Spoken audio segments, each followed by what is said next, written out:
बिस्मिल्लाहिर्रहमानिर्रहीम, अस्सलामुअलैकुम, good morning, welcome to सुबह सवेरे पाकिस्तान। मैं हूं हमजा तारिक और मैं हूं इशाल सुलेमान। प्रोग्राम का आगाज़ करेंगे इस उम्मीद के साथ कि आप अच्छे होंगे, खुशबाश होंगे और आपका आज का दिन बहुत ही अच्छा होगा।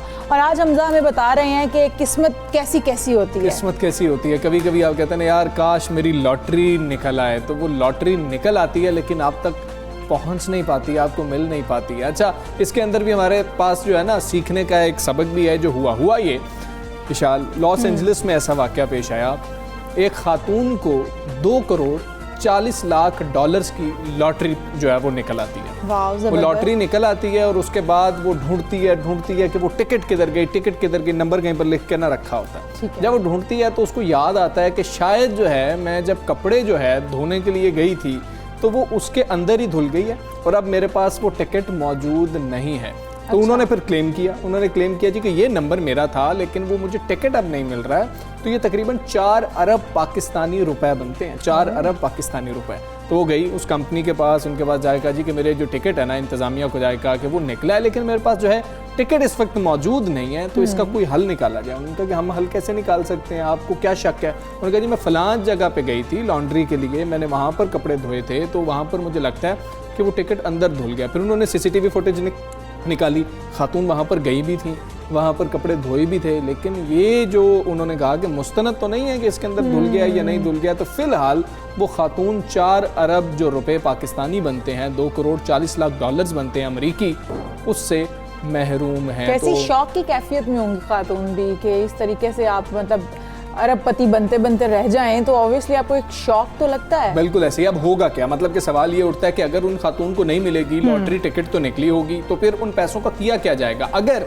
6 माह के अंदर कोई क्लेम नहीं करता या किसी तक ये पैसे पहुंच नहीं पाते हैं और कोई भी बंदा सामने नहीं आता जो ये साबित कर सके ये टिकट मेरा था, फिर ऐसा किया जाएगा, वो कैलिफोर्निया के जो स्कूल्स हैं उनमें बांट दिया जाएगा वो पैसे, और वो कहा जाएगा कि ये तालीम के ऊपर पैसे लगाए जाएंगे। तो देखें किस तरीके से डिवीजन की जाती है, तालीम को कितना अहम समझा जाता है। साथ इसमें सीखने वाली बात क्या थी? सीखने वाली बात ये थी कि जब भी आप कपड़े धो रहे होते हैं ना, तो पहले चेक कर लिया कीजिए जेबें कि उसके अंदर जो है पैसे भी आपके हो सकते हैं, कोई अहम डॉक्यूमेंट्स भी हो सकते हैं जो धुल जाएंगे, बाद में आपको परेशानी का सामना रहता है। बिल्कुल ऐसा ही है। और अभी हम मेरे ख्याल में सबसे पहले कोरोना वायरस की बात करेंगे। मुल्क में कोरोना वायरस से हलाकतों का जो सिलसिला है वो तो जारी है, और सूबा सिंध में अगर हम बात करें तो केसेस की तादाद में हम इजाफा आप देख रहे हैं, और 40 साल से ज़ायद उम्र के अफराद की वैक्सीनेशन भी इस वक्त जारी है। ये बताना इसलिए ज़रूरी है कि आप लोग जाएँ और ख़ुद को वैक्सीनेट करवाएं। बिल्कुल ऐसे ही है। महकमा सेहत पंजाब ने सूबे में कोरोना वैक्सीन का स्टॉक खत्म होने की खबरों को बेबुनियाद करार देते हुए कहा है कि सूबे में रोजाना तकरीबन 1 लाख शहरियों की वैक्सीनेशन की जा रही है।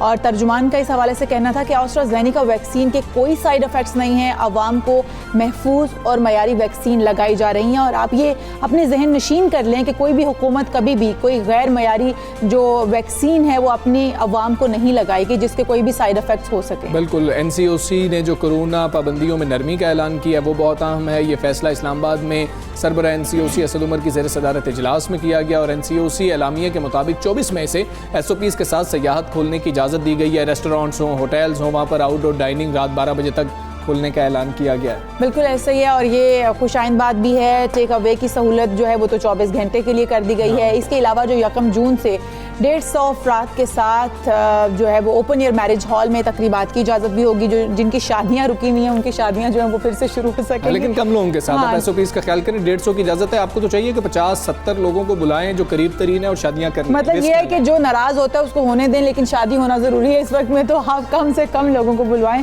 मज़ारात जो हैं ताहम या फिर सिनेमा है, इंडोर डाइनिंग है, इंडोर जिम और पार्क्स हैं वो बदस्तूर बंद रहेंगे, जबकि हफ्ता और इतवार को बैनुल सूबाई ट्रांसपोर्ट भी बंद रहेगा। बिल्कुल, इसी पर बात कर लेते हैं। डॉक्टर जावेद अकरम साहब हमारे साथ हैं, यूनिवर्सिटी ऑफ हेल्थ साइंसेज के वाइस चांसलर हैं। डॉक्टर साहब अस्सलाम वालेकुम, गुड मॉर्निंग सर। सर, ये फैसले किए गए, नरमी की गई है। आज जब 24 घंटे की रिपोर्ट सामने आई NCOC की, हमने देखा 4000 से केसेस फिर बढ़ गए हैं, 7 आशारिया कुछ पर थी, कल जो शरह थी आज 8 आशारिया से बढ़ गई है। ये तो ऊपर नीचे होती रहेगी, हमें परेशान होने की जरूरत नहीं है, या फिर ध्यान रखना है इस चीज़ का भी? देखें हमजा, बिल्कुल परेशान होने की ज़रूरत है। मेरा ख्याल है एक जान का भी चला जाना बहुत बड़ी अलमिया है। यहाँ पे तो कोई 140 जानें चलेगी। तो मैं समझ रहा हूँ कि ये ऑब्वियसली ये हाइड एंड सीक चलती रहेगी अभी फॉर नेक्स्ट 4 to 5 ईयर्स, जब तक कि हम हर्ड इम्यूनिटी नहीं करते। इसलिए ये विंडोज़ आती रहेंगी या जहाँ पे एस्केलेट होगी डिज़ीज़ ट्रांसमिशन, और वो बेसिकली 2 वजूहात से होती है। एक वजह की तो मैं और आप और हमारी बहन बैठी है ये दुआई कर सकते हैं, और आपके देखने सुनने वाले कि वायरस म्यूटेट ना हो, वायरस में वेरिएशंस ना आए, उसकी स्पाइक प्रोटीन स्टेबल रहे। तो वो तो हमारे पास में नहीं है, सिर्फ हम एक तमाशबीन बन सकते हैं देखने के लिए। लेकिन दूसरी जो चीज़ है कि हमारा रिस्पांस उससे कैसा होता है जब वो ज़्यादा विरुलेंट हो जाती है या उसका ट्रांसमिशन पोटेंशियल ज़्यादा हो जाता है। तो हमें, अगर हम कोई एहतियाती तदाबीर कर भी रहे हैं किसी किस्म की, तो उनको दुगना या 3 गुना करना पड़ेगा अपने आप को। देखें, इसमें हुकूमत का जो करने का काम है वो तो कर रही है, लेकिन जो हमारे फहम आपके देखने सुनने वाला जो हमारा अपना एक शहरी है, लाहौर का हो, कराची का हो, वो इसमें नहीं, उसके पास ओनरशिप नहीं है डिज़ीज़ की जी। अभी भी उनका मूड यही है कि ख्वाहिशात की ना कुर्बानी दी जाए, चाहे जानों की 2-4 की कुर्बानी दे दी जाए। तो जैसे आप अभी तो मैं तो समझ रहा हूँ कि शादियों को रुकना ही नहीं चाहिए था। कहाँ लिखा है, कौन से हमारे मज़हब में क्या हदीस है, क्या कुरान है कि हम 50 बंदों से कम पे शादी नहीं कर सकते? वो तो हुजूर सल्लल्लाहु अलैहि वसल्लम, हमारे सुन्नत रसूल से आगे क्या है हमारे लिए कि 2 या 4 बंदे जाएं, मस्जिद में शादी करके आ जाएं, 4-5 बैठ के खाना खा लें, वलीमा हो जाता है, पैसे भी बचते हैं। देखें, 50 को बुलाएंगे तो आपका 200 नाराज़ होगा। ये हम इन 50 ना बुलाएं, कोई फ़र्क नहीं पड़ता। शायद वो शादी ज़्यादा कामयाब हो, उसकी तलाक की शरह कम हो जाए, उसकी चांसेस। देखिए, हमें तो ये देखना है कि कपल कितना हैप्पी रहता है, कपल किस तरह अपनी ज़िंदगी। तो एंड रिजल्ट तो ये होना चाहिए कि बजाय ये होना चाहिए कि लोगों को नाराज़ कर बैठें, ये इतना खाना नहीं मिला, इतना खाना नहीं मिला। तो ये अनफॉर्चुनेट चीज़ है। ये हमारी सोसाइटी बहुत प्रिमिटिव है। हमारी जो दीन है वो हमारा इतना प्यारा मज़हब है कि वो हमें हर चीज़ बताता है, लेकिन हम उसको अपनी ज़िंदगी में नहीं ला पाते। तो अगर हम ये कर लें, सादगी ले पाएँ, और अभी देखें तशद्दुद जो फ़लस्तीन में हो रहा है, अब ये पैसा वहाँ दे दें, आई स्वेयर के बहुत आपका वो कपल की कई गुना खुशियाँ बढ़ जाएंगी और कई गुने उसको शादी में बरकत पड़ जाएगी। तो ये देखें, ये एक तरफ हम इतनी बर्बरियत देख रहे हैं, अपने बच्चों को मरते हुए देख रहे हैं, वो हमारे के बच्चे ही हैं, और एक तरफ हम सेलिब्रेशन इतनी बड़ी करें, मेरे से तो नहीं किया जा सकता। आई थिंक जिसके पास भी कोई थोड़ा सा ज़मीर है वो नहीं सोचेगा इस वक्त एज ए मुसलमान हमारी तरजीहात क्या हैं, और he must revisit in the backdrop of Kashmir and then Palestine. How can you avoid that? सादगी अपनाएं। अगर ज़्यादा पैसे अल्लाह मियाँ ने आपको दे दिए तो इन बच्चों की जानें बचाएं जो इस वक्त जिनको ना दवायात मुहैया हैं, ना उनको। अच्छा डॉक्टर साहब आपसे जानना चाहूँगी, जिस तरह से हम बात करते हैं, आपने कहा कि हर्ड इम्यूनिटी की जानिब जब तक हम नहीं बढ़ पाते या जिस तरह से हम उसको अचीव नहीं कर पाते टारगेट, कब तक आखिर हम उसको अचीव कर पाएंगे? और वैक्सीन, जहाँ तक लोगों के जहनों में ये भी ख्याल है कि वैक्सीन जो है वो ख़त्म हो गई है या मौजूद नहीं है, उसके हवाले से बताइएगा। ऑस्ट्राजेनिका के हवाले से जो शुकूक व शुबहात हैं अवाम के हवाले से, उनको भी क्लियर कीजिएगा, और साथ ही ये भी बताइएगा, क्योंकि हम ये देख रहे हैं कि बहुत सारे ममालिक ऐसे हैं जिनमें ये कहा गया है कि वैक्सीन लग चुकी है जिन लोगों को, वो मास्क अगर नहीं भी पहनते तो कोई बड़ा इशू नहीं है। क्या हम भी इस तरह से कर सकते हैं पाकिस्तान में?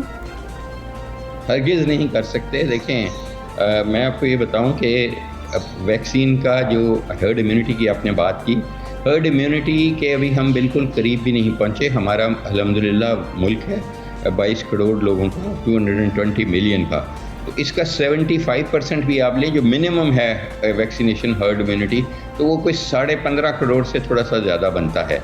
तो देखें, लगा तो रहे हैं हम, लेकिन जाहिर है हमारा मुल्क भी बहुत बड़ा है, तो हमें हर्ड इम्यूनिटी के लिए, मैं आपको ये बता दूं कि दुनिया कोई सेफ नहीं है। चाहे इजराइल ने हर्ड इम्यूनिटी क्रिएट कर ली सबसे पहले, अब यूके जा रहा है, but they know that they are not safe. देखें, कोवैक्स क्यों बनाया गया? कोवैक्स एग्जैक्टली इसीलिए बनाया गया, वो हम पे आसान नहीं किया गया गरीब मुल्कों पे, अमीर मुल्क के वैक्सीन भेजेंगे इस कंसोर्शियम के ज़रिए।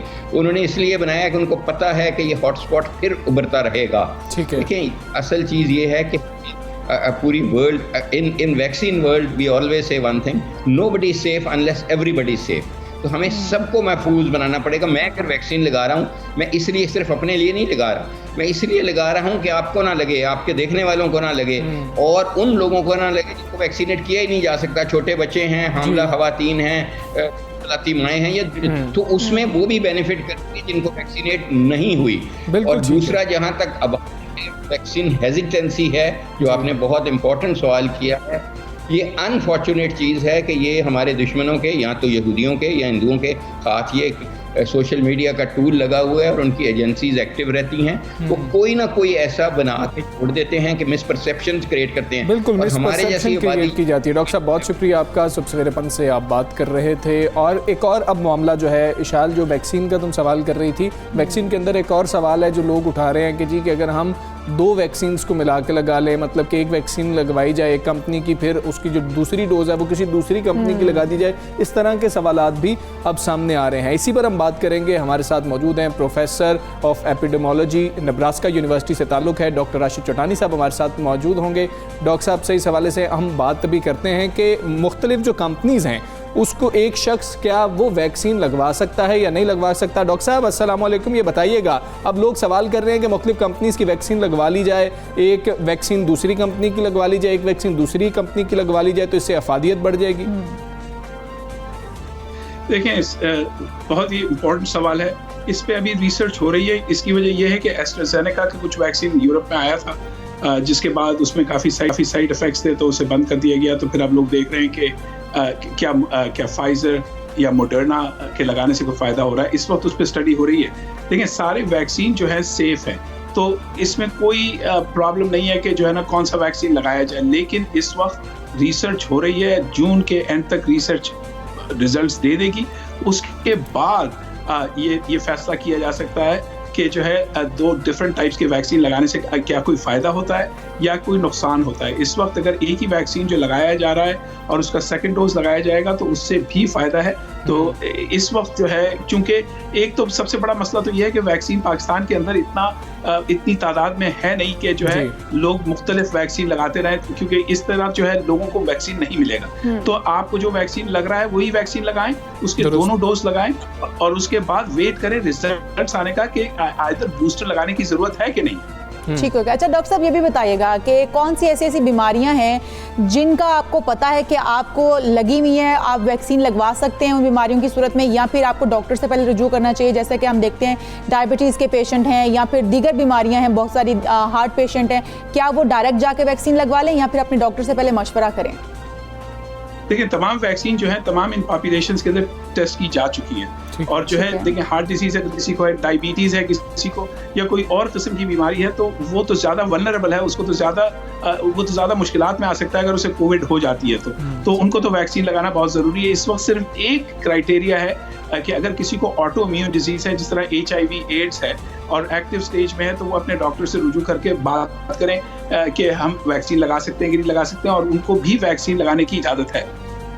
बिल्कुल ठीक है। डॉक्टर राशिद चौटानी साहब बहुत शुक्रिया आपका, सब सवेरे पाकिस्तान बात कर रहे थे। और देखें, इंशाल्लाह हम हमेशा यही बात करते हैं कि आप दुनिया के किसी भी खत्ते से किसी एक्सपर्ट को ले लें तो वो यही कहते हैं कि वैक्सीन लगवाना आपके लिए बहुत ज़्यादा ज़रूरी है, और वैक्सीन लगवाए बगैर जो है आप हर्ड इम्यूनिटी तो हासिल कर नहीं सकते और इस वबा से भी छुटकारा हासिल नहीं कर सकते। अच्छा, इस वबा से हमने बहुत ज़्यादा हमारा शोबा मुतासिर हुआ है। NCOC के इजलास में तालीमी इदारे खोलने के हवाले से भी अहम फैसले कर लिए गए हैं, क्योंकि हम कह रहे थे बार बार कि हमारा जो तालीम का रुझान है बच्चों में, वो उनकी दिलचस्पी ख़त्म होती जा रही है, घरों में बैठ के वो डम्ब होते जा रहे हैं। तो अब जो है वो NCOC की जानिब से अहम फैसला किया गया है, 24 मई से 7 जून तक तालीमी इदारे मरहलावार खोलने का फैसला कर लिया गया है। हाँ जी, और इजलास में भी बताया गया कि 7 जून से तमाम तालीमी इदारे जो हैं वो खुल जाएंगे, जबकि 5% से जो कम कोरोना केसेस वाले अजला हैं वहाँ पर तालीमी इदारे 24 मई से खोले जाएंगे। इसी सूरत हाल के ऊपर हम बात करेंगे। सदर सर्विंग स्कूल अलायंस रज़ाउर रहमान साहब हमारे साथ स्टूडियो में मौजूद है। मियां रज़ाउर रहमान साहब, अस्सलाम वालेकुम, गुड मॉर्निंग।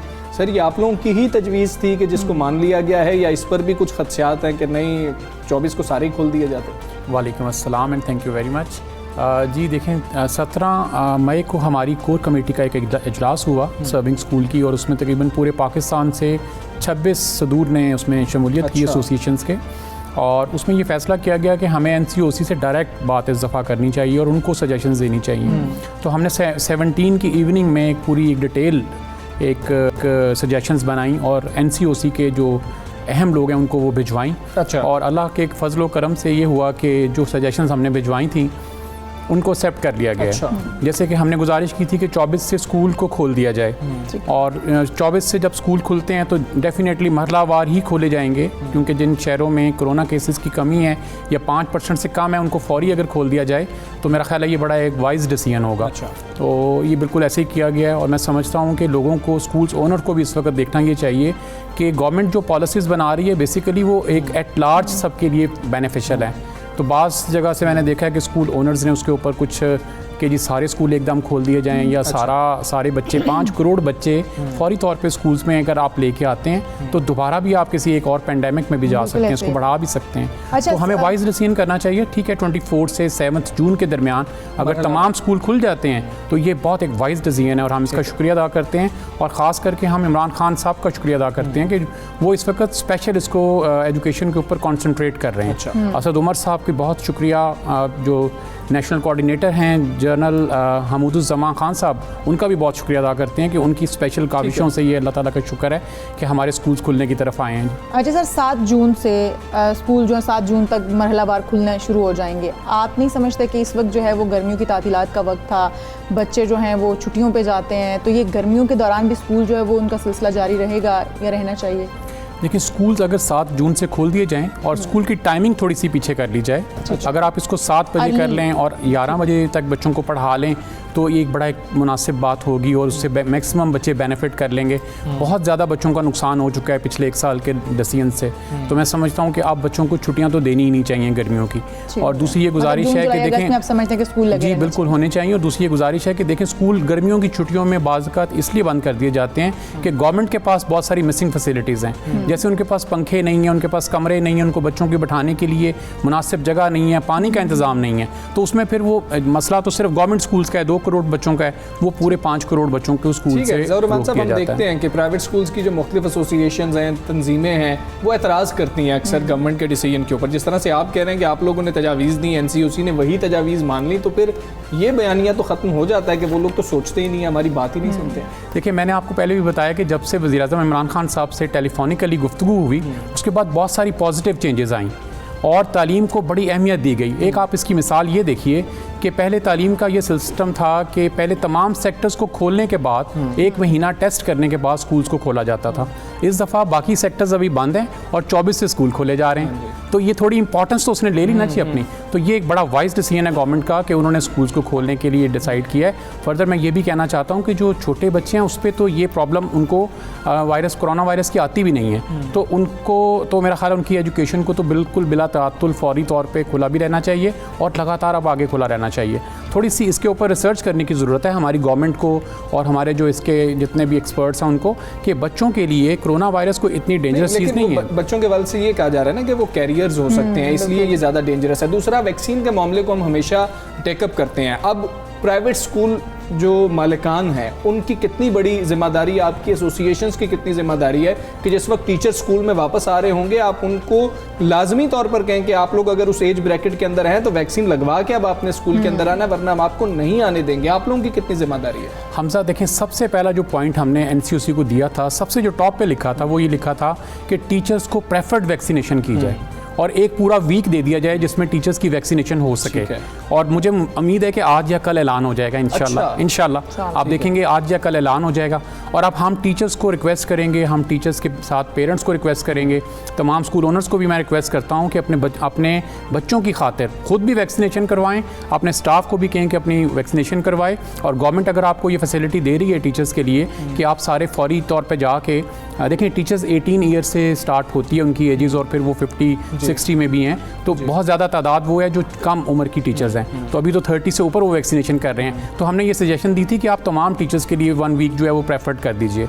तो इंशाल्लाह वो अगर आज हो जाता है तो तमाम स्कूल ओनर्स को चाहिए, टीचर्स को चाहिए कि वो बच्चों की खातिर, तालीम की खातिर वो निकलें और फौरी तौर पे वैक्सीनेशन कराएं और ये एजुकेट भी करें लोगों को। ये हमारा ही फ़र्ज़ बनता है कि हम लोगों को भी एजुकेट करें कि वो अपने पेरेंट्स को भी चाहिए कि वो अपनी वैक्सीनेशन करवाएं। ठीक है। अच्छा, इम्तिहानात के हवाले से हम बात कर लेते हैं। उस हवाले से क्या लाहे अमल अभी तक तरतीब दिया गया, क्योंकि जून के बाद एग्ज़ाम जो मैट्रिक और इंटरमीडिएट के करवाए जा रहे हैं, बाकी क्लास के किस तरह से शेड्यूल किए जाएंगे और क्या इससे स्कूल और बच्चे जो हैं वो सेटिस्फाई हैं इस फैसले से?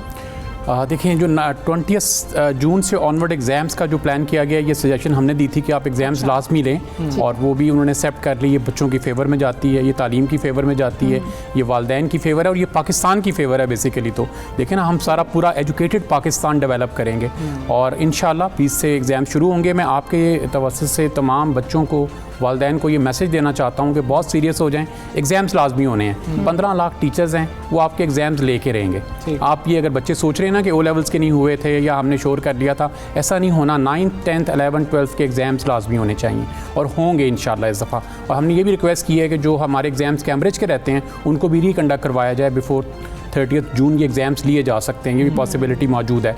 और जो बाकी क्लासेस के एग्ज़ाम्स हैं, कुछ ऑनलाइन हो गए थे और डेफिनेटली अब जब स्कूल्स खुलते हैं तो उनके एग्ज़ाम्स दोबारा रिकंडक्ट करवाए जाएंगे।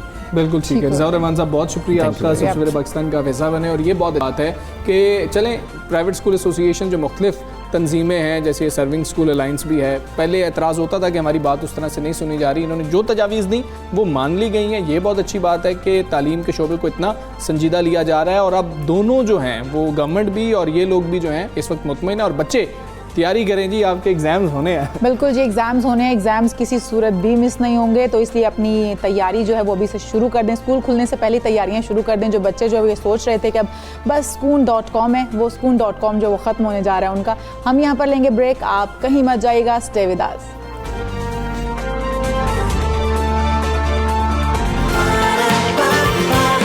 सुबह सवेरे पाकिस्तान।